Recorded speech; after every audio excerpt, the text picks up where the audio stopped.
Cześć, witajcie. Ja dzisiaj jestem na uczelni, na Wydziale Elektrycznym w Szczecinie.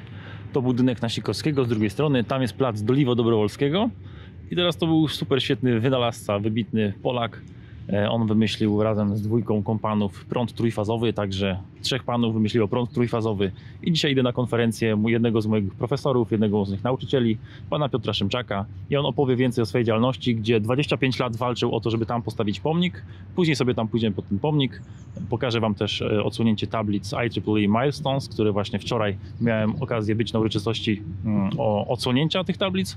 Więc więcej szczegółów z konferencji prasowej i wykładu, który postaram się nagrać. No i później poopowiadam wam bardziej w szczegółach, o co chodzi z dzisiejszym wydarzeniem. Także trzymajcie za mnie kciuki, żeby mi się dźwięk dobrze nagrał i widzimy się później tam na placu Michała Doliwo Dobrowolskiego. Widać wszystkich w dobrej kondycji i zdrowiu. Chcemy rozpocząć międzynarodowe seminarium na temat historyczny naszego stowarzyszenia. Więc chciałem powiedzieć, że ze względu na pewne opóźnienia proponuję, żebyśmy od razu rozpoczęli prezentację. Natomiast chcielibyśmy serdecznie poprosić, by tą część sesji poprowadziło dwóch profesorów. Kolega profesor Malinowski, Mariusz, i kolega Michał Kopczyński z Uniwersytetu Warszawskiego. Marku, dwa słowa o ciebie, proszę bardzo. Thank you very much for coming. The IEEE SEP seminar is open. Welcome and enjoy the scientific experience. Thank you very much. Should we start? Yes.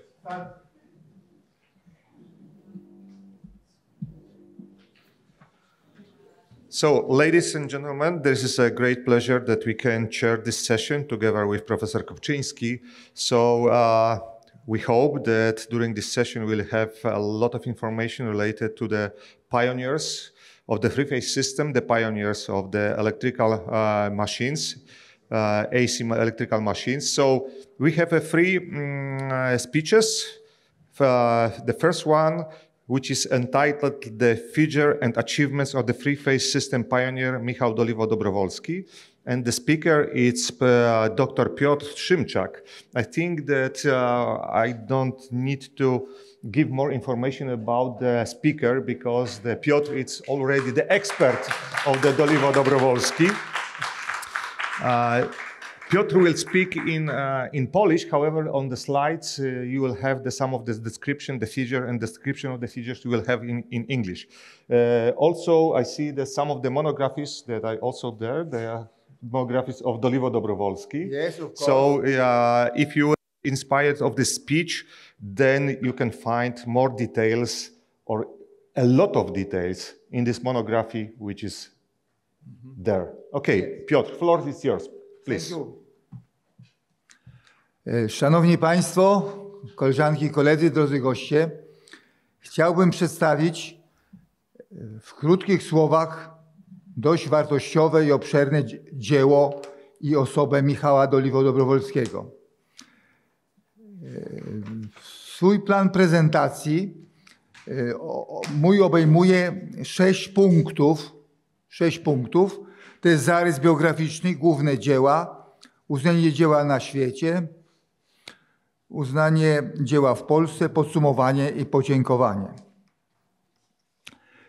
Na kolejnej slajdzie przedstawiłem w skrócie dane biograficzne. Będę komentował poszczególne plansze tylko w tych sprawach, które są ciekawe, interesujące, a pozostałe rzeczy zostawię. Więc urodził się 2 stycznia 1862 roku w Gatczynie.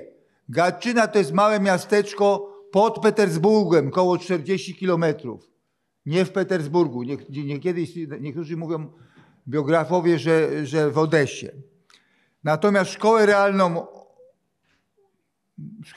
ukończył w Odessie, mając 16 lat. Wtedy były bardzo modne studia chemiczne i zaczął studia na Wydziale Chemii Politechnicy w Rydze. Po 3 latach został relegowany z uczelni i przeniósł się na studia zagraniczne. Dlaczego został relegowany? W tym czasie był 1 marca 1881 roku zamach na cara Aleksandra II i ponieważ w tym zamachu brał udział polski student Ignacy Chryniewiecki, który przyczynił się do tego, że zginął car, zatem wszyscy Polacy zostali relegowani ze studiów. Miał to szczęście, że trafił do Niemiec, a tam profesor Erasmus Kitter założył pierwszą katedrę elektrotechniki, a potem wydział. Był to bardzo modny kierunek w tym czasie.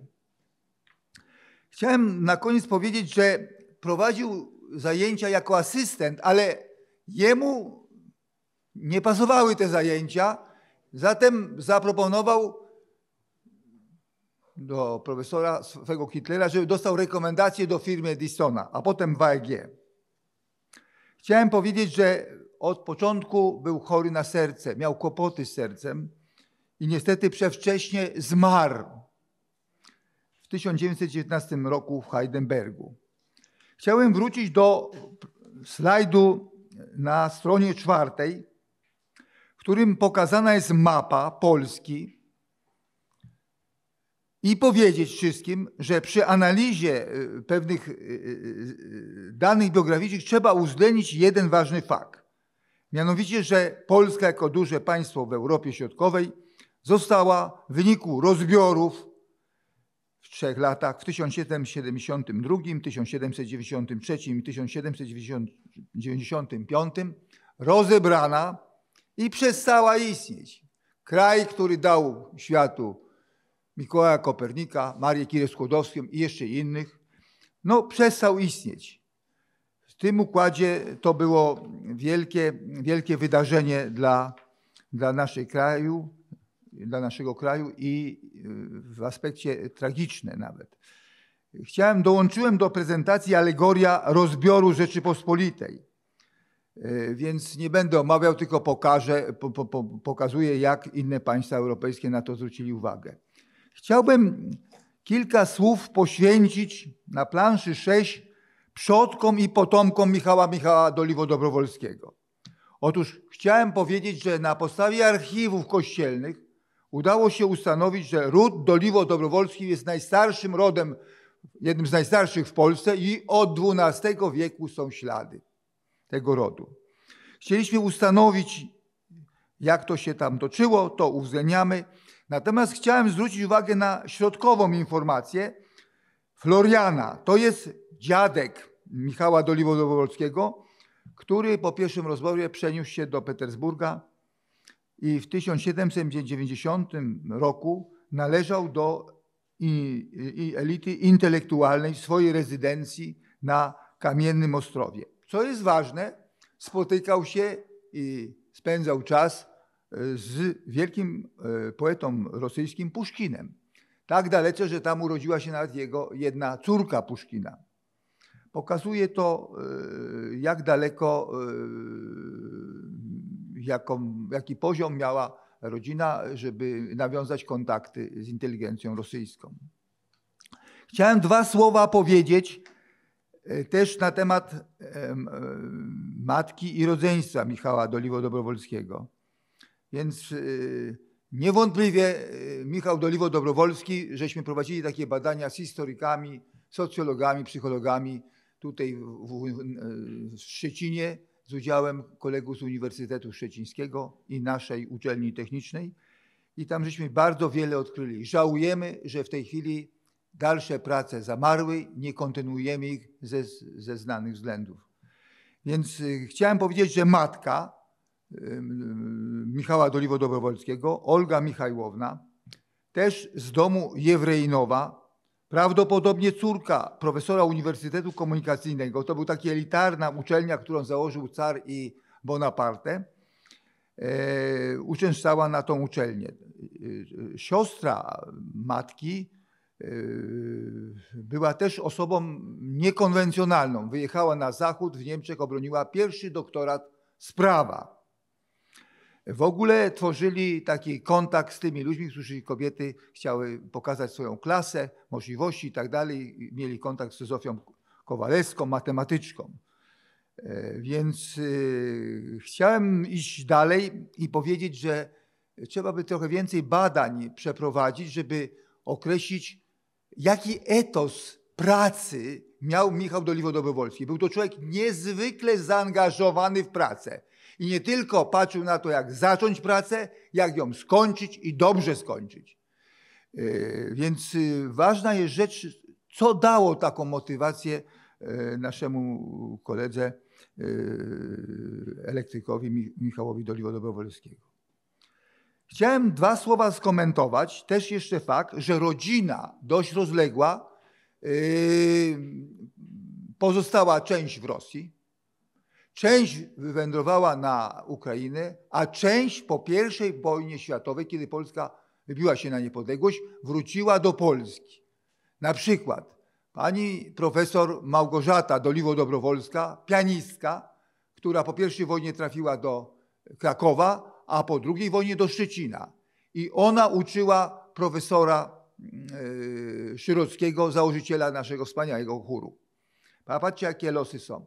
Dalej w Gdańsku żyje rodzina Marianna Doliwo-Dobrowolska, która kontynuuje tę tradycję rodu i chciała tu do nas przyjechać. Zdrowie jej nie pozwoliło, trafiła do szpitala. Prosi o przekazanie wszystkim uczestnikom serdeczne życzenia. Jedźmy dalej. Na kolejnym slajdzie pokazujemy rodziców. To jest Józef Doliwo-Dobrowolski i Olga Michajłowna. To jest osoba, która pochodzi ze szlachty polsko-żydowskiej. My te badania przerwaliśmy i będziemy dalej kontynuować. Krótko powiedziawszy, żeby z tego wszystkiego zebrać to w jednym całość, chciałem pokazać slajd 9, na którym pokazane są miejsca związane z Michałem Doliwo-Dobrowolskim. Ja krótko tylko wymienię. Więc pierwsza sprawa, urodził się, już żeśmy mówili, nie w Petersburgu, tylko w Gadczynie. Potem przebywał w Gadczynie, następnie w Odesie skończył szkołę średnią, kontynuował studia w Rydze. Mamy tam kontaktu z profesorem Rbickisem, więc tam szereg dokumentów żeśmy znaleźli. Jak został relegowany z uczelni, pojechał do Darmstadt. Tam zdobył swoje główne ostrogi. Jak ważną sprawą w życiu i działalności jest edukacja, na przykładzie Doliwo-Dobrowolskiego. To był człowiek już przygotowany trochę do studiowania i w tym układzie był świetnym tak dalece, że profesor Kittler, mimo że obcokrajowiec, przekazał mu do prowadzenia zajęcia. Ale jego pasją było co innego, żeby budować i wdrażać. Zatem poprosił o dobrą rekomendację. Gerhard Neithifer w swojej książce i tej polskiej, którą żeśmy wydrukowali w Polsce, bardzo dokładnie pokazuje, jak fajny, sympatyczny list rekomendacyjny dostał od Hittlera, że zaczął pracować w firmie najpierw Edisona, a potem w AEG. Chciałem dalej powiedzieć, że ze względu na paszport rosyjski, on musiał przenieść się w trakcie I wojny światowej do Luzanny, do Szwajcarii. Chcę dalej powiedzieć, że kolejne miejsce to jest Heidelberg, w którym niestety zmarł i skończyło się przedwczesne życie Michała Doliwo-Dobrowolskiego. Ja pozwoliłem sobie napisać jeszcze pozycję numer 8. To są te konferencje UES, niekonwencjonalne systemy elektromechaniczne i elektryczne, w których żeśmy zajęli się działalnością wybitnych elektryków, elektrotechników. I między innymi na konferencji w Petersburgu w 1999 roku 6-osobowy zespół autorski z 4 państw przygotował referat na temat Doliwo-Dobrowolskiego. Jedźmy trochę dalej. Króciuteńko chciałem przypomnieć lata młodzieńcze i studenckie. Ja miałem bardzo dużo kontaktów z panem profesorem Gerhardem Neithoferem i jeden ze slajdów zostawiłem specjalnie, żeby być wdzięcznym profesorowi za jego monografię.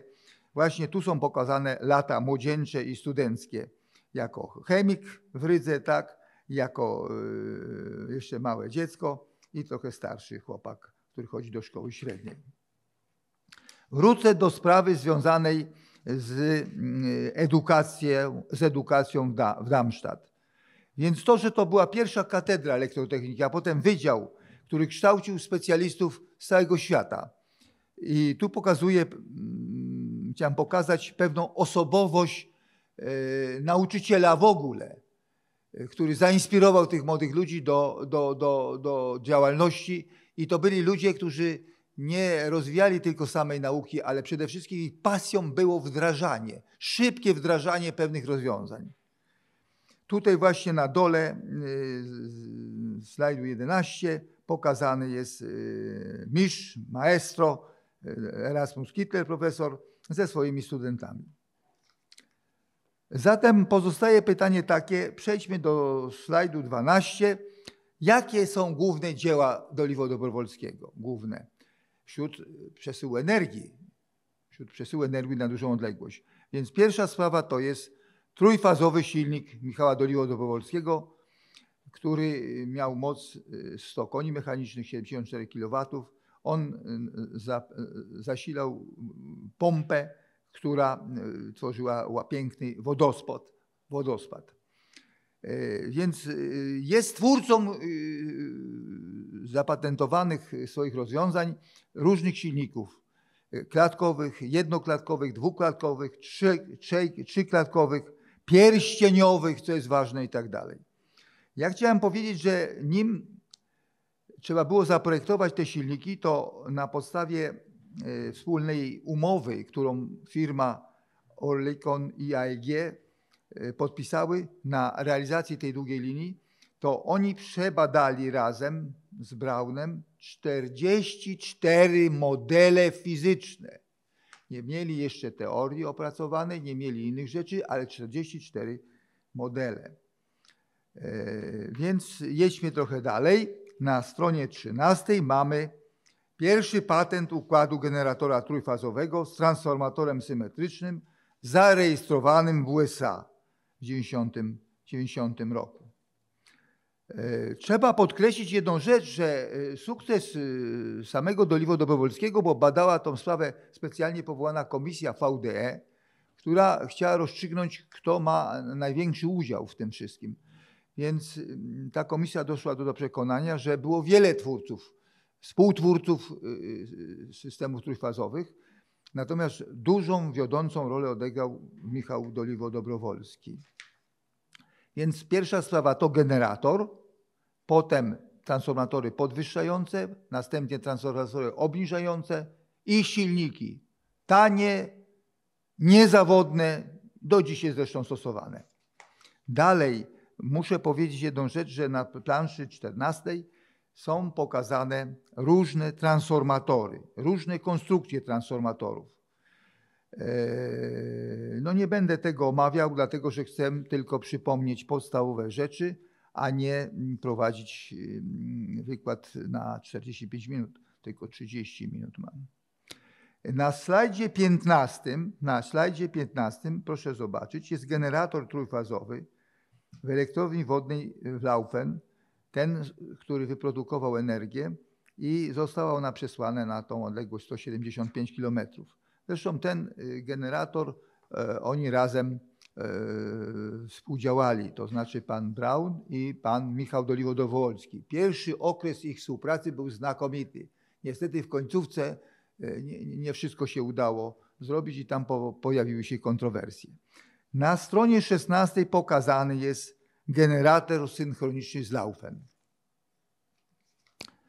Pokolenie, które działało wówczas w zakresie elektrotechniki, ten okres nazywamy złotym wiekiem elektrotechniki. Bardzo mi to odpowiada. Złotym wiekiem elektrotechniki. Proszę pamiętać, że w 1881 roku był pierwszy kongres elektrotechniczny w Paryżu, gdzie ustalił podstawowe jednostki. I w tym układzie dochodzimy do tego, co podkreślono w działalności Michała Doliwo-Dobrowolskiego i dwóch jego bliskich współpracowników, a więc trójfazowy system przesyłu energii. Tu na stronie 17 mamy linię z Laufen do Frankfurtu nad Menem.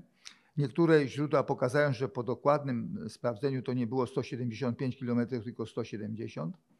Napięcie 15 kV, także badania przeprowadzali na 25.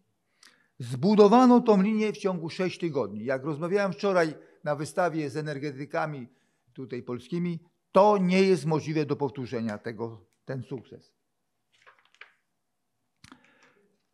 No więc trzeba podkreślić dwie rzeczy, że propozycja systemu przesyłania energii elektrycznej przez 175 km nie miała zwolenników, miała też i przeciwników. Niektórzy mówili, że to będzie przesył energii ze sprawnością 10-15%. To nie ma szans.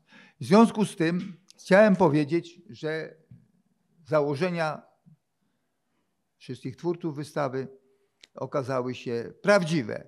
I 25 sierpnia 1895 roku oficjalnie dokonano przesyłu energii elektrycznej przy napięciu najpierw delikatnie 15 kV, potem podwyższane.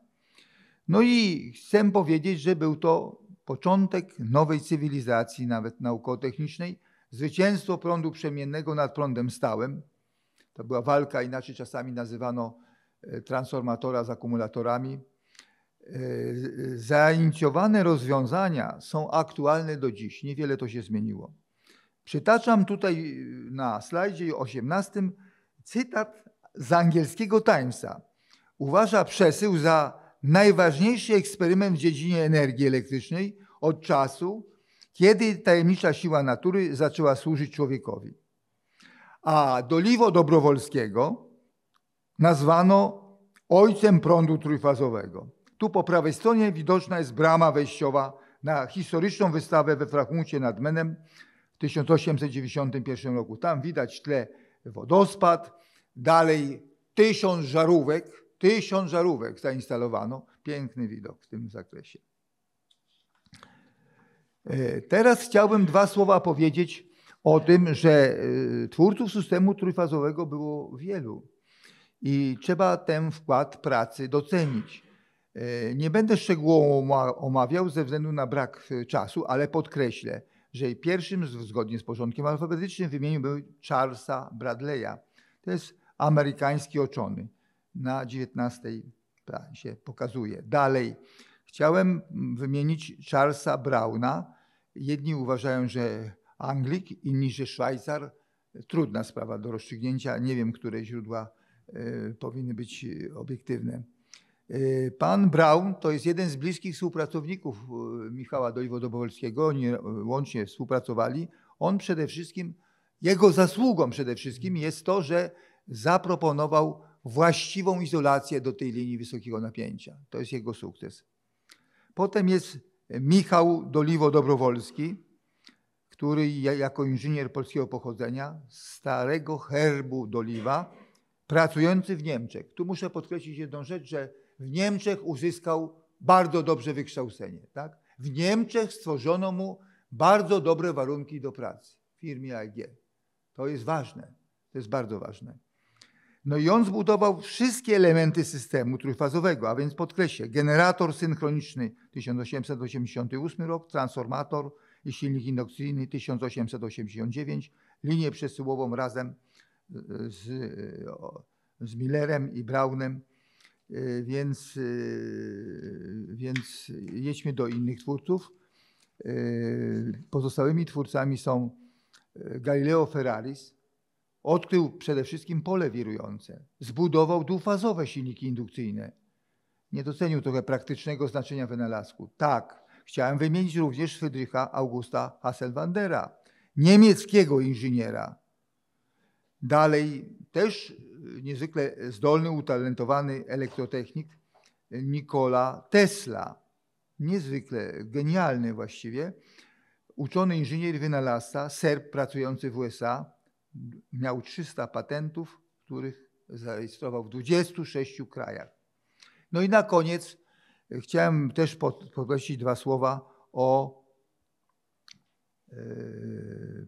panu Jonasu Westremie. To był szwedzki inżynier, jeden z odkrywców trójfazowego systemu, człowiek, który przedwcześnie zmarł, a był bardzo utalentowany. Chciałem na slajdzie 21 pokazać, że byli też współtwórcy sukcesu Michała Doliwo-Dobrowolskiego.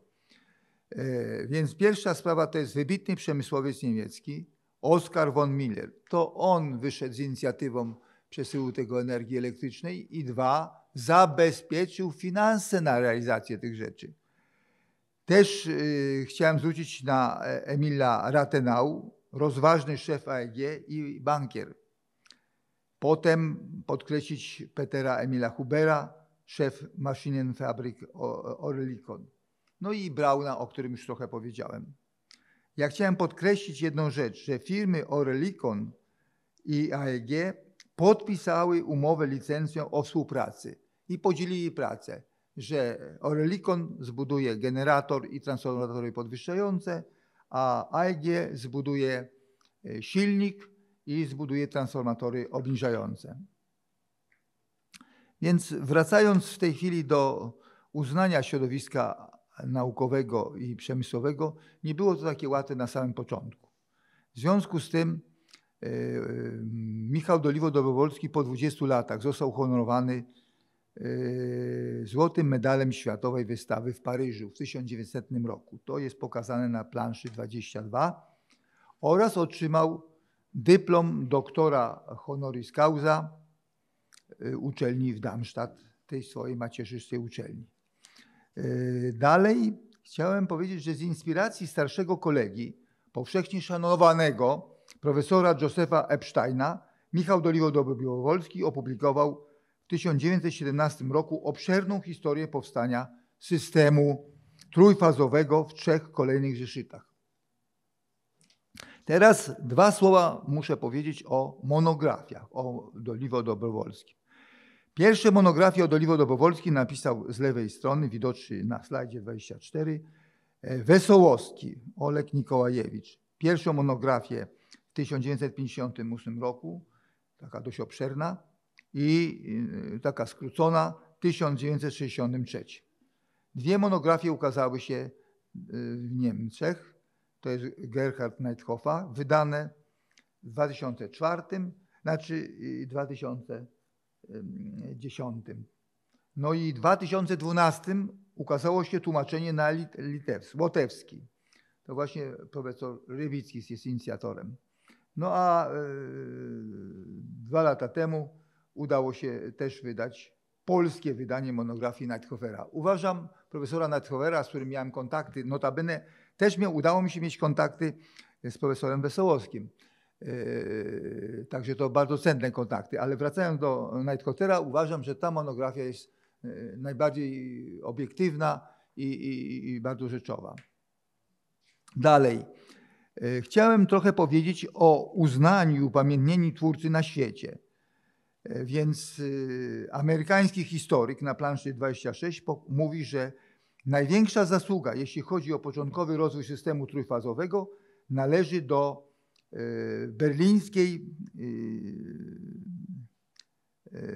berlińskiej firmy AEG i jej inżyniera Michała Doliwo-Dobrowolskiego, który wynalazł prosty i praktyczny silnik klatkowy.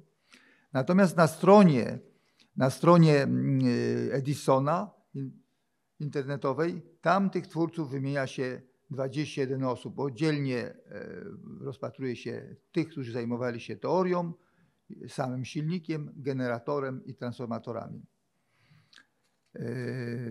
Wracając do upamiętnienia twórcy, to chciałem przytoczyć niektóre tylko opinie. Na przykład profesor Neidhoffer na stronie 235-36 mówi, że w Szczecinie odbyła się 5. Międzynarodowa Konferencja UES. Tym samym Polska w sposób nadzwyczaj godny po raz pierwszy uhonorowała tego wielkiego wynalazcę polskiego pochodzenia. Natomiast profesor Schneiberg z Rosji w swojej książce pisze: uczeni polscy na podstawie dokumentów ustalili, że Michał Doliwo-Dobrowolski jest polskiego pochodzenia. Przodkowie byli Polakami. Odnaleźli oni także herb rodowy Doliwa. A natomiast pani Katie Joseph, fizyk i popularyzatorka historii nauki, autorka wydanej w 1922 roku rzetelnej monografii The Lighting Tamers, jest na naszej konferencji, cieszymy się i dziękujemy. Podkreśliła, że Michał Doliwo-Dobrowolski za wcześnie zmarł i nie mógł doczekać się pełnego rozkwitu systemu trójfazowego. Oczywiście cytaty ja dobrałem i ponoszę odpowiedzialność. Teraz chciałem 2 słowa powiedzieć o wybranych wydarzeniach poświęconych pamięci Michała Doliwo-Dobrowolskiego. Więc ten komitet działa ponad 25 lat i jego inicjatywy to takie, że zaprezentowano ten referat 6-osobowym składem. Dalej na zjeździe SEP-u w Zielonej Górze otwarliśmy wystawę. Dalej 2 stycznia medal Doliwo-Dobrowolskiego nasze stowarzyszenie ustanowiło. 5 września odbyło się międzynarodowe seminarium poświęcone 110. rocznicy przesyłu energii elektrycznej z Laufen do Frankfurtu. Na następnej planszy 29 pokazujemy, jak wyglądało odsłonięcie kamienia z tablicą pamiątkową i tu seminarium z okazji 110. rocznicy przesyłu energii elektrycznej. Dalej pokazujemy medal Michała Doliwo-Dobrowolskiego. Autorem jest artysta Ronin Warknowski. Gdy idzie uznanie, upamiętnienie twórcy w Polsce, to chciałem powiedzieć jedną rzecz, że Zarząd Główny SEP podjął uchwałę 175 z dnia 30 czerwca 2021 roku w sprawie powołania ogólnopolskiej 11-osobowej komisji SEP pod przewodnictwem profesora Dąbrowskiego do spraw przygotowania wniosku o nadanie wyróżnienia IEEE Milestone'em. W tym zespole jest wiele osób tu uczestniczących na naszej konferencji. Dziękuję serdecznie wszystkim, którzy pomogli sformułować ten wniosek. Dalej pokazujemy na planszy 32, to jest 150. rocznica urodzin Michała Doliwo-Dobrowolskiego. Proszę Państwa, 2 stycznia 2012 roku, to jest po Sylwestrze, zebraliśmy się wszyscy, proszę zwrócić uwagę, ile osób. Dalej tablicę odsłoniło PSE, tu prezes Kłosowski na slajdzie 33, odsłania ulicę Michała Doliwo-Dobrowolskiego. I przechodząc dalej, chcę powiedzieć, że działa Stowarzyszenie Doliwo w Polsce, Michała Doliwo-Dobrowolskiego, założone w 2020 roku przez doktora Marka Szrota i profesora Jana Popczyka. Dalej w ostatnim roku odbyły się uroczystości w Rogoźnie 15 listopada, gdzie centrum nazwano imieniem Michała Doliwo-Dobrowolskiego, odsłonięto tablicę pamiątkową oraz, uwaga, posadzono dąb o imieniu Doliwa. Zatem kończąc, chciałem powiedzieć, co dalej. A więc chcielibyście się zwrócić do zacnych przedstawicieli prezydentów poszczególnych organizacji, żeby zorganizować wyjazdy studyjne elektryków śladami Michała Doliwo-Dobrowolskiego i innych twórców elektryki pod patronatem IEEE, SEP, VD i tak dalej, żeby ludzie poznawali z krwi i kości elektrotechników, żeby po prostu podglądali te osobowości, jak pracowały. Prowadzimy badania, które realizujemy ze środowiskiem historyków. Chciałem tu podziękować profesorowi Kopczyńskiemu, także profesorowi Orłowskiemu, Lucynie Turek-Kwiatkowskiej z Uniwersytetu Szczecińskiego, a także Edwardowi Włodarczykowi, profesorowi historykowi. I następnie podziękowania za ten okres składam również rektorom i profesorom, dziekanom Wydziału Elektrycznego, już nie będę wymieniał, oraz dziekanom obecnym, którzy pomogli zorganizować nasze wydarzenia, a więc dziekanowi Wydziału Elektrycznego, dziekanowi Wydziału Informatyki, a także dziekanowi Wydziału Inżynierii Mechanicznej i Mechatroniki. Chciałem również podziękować prezesom SEP-u, a więc Stanisławowi Bolkowskiemu, Jerzemu Barlikowi i obecnowi prezesowi Sławomirowi Cieślikowi. Podziękowania kieruję do koleżanek i kolegów z oddziału szczecińskiego SEP, Ogólnopolskiego Komitetu do Spraw Osoby i Dzieła Michała Doliwo-Dobrowolskiego, z którym miałem przyjemność współpracować przez cały okres. Dziękuję władzom IEEE, a w szczególności Radzie Dyrektorów, Komisji Historycznej oraz prezesom polskiej sekcji IEEE, a także prezesom niemieckiej sekcji IEEE. Dziękuję również kolegom za specjalnie powołanej Komisji SEP pod kierownictwem Dąbrowskiego za przygotowanie wniosku o nadanie wyróżnienia. W naszej wdzięcznej pamięci pozostają jako sojusznicy w działaniach upamiętniających Michała Doliwo-Dobrowolskiego nieżyjący profesorowie Władysław Paszek, Jan Szyrocki, Jan Schneiberg, Romuald Nowakowski, Gerhard Neidhofer, Edward Wodarczyk, Lucyna Kwiatkowska. Dziękuję za uwagę.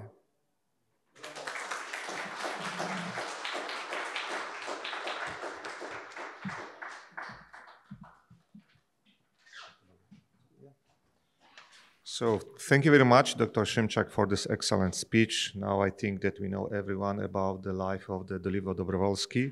So everyone has a feeling that the place to locate the plaque of the milestone in Szczecin, this is the proper place because the memory of Dolivo-Dobrowolski will live here forever. We know from the speech that Dolivo-Dobrowolski, it was an inventor of the AC machines, but of course, since that time, the development of this machine is coming, and of course, in the case of the more compact machines, more efficient machines, the development is still active today. So therefore, it's my pleasure to move to the second speech, which is related exactly to this topic, entitled "A Performance Evaluation of the Three-Phase Induction Machine Between 1945 and 2020. And the speaker is Professor Aníbal de Almeida. So, dear professor, please, do you prefer to have a speech from that place? Okay, please, floor is yours.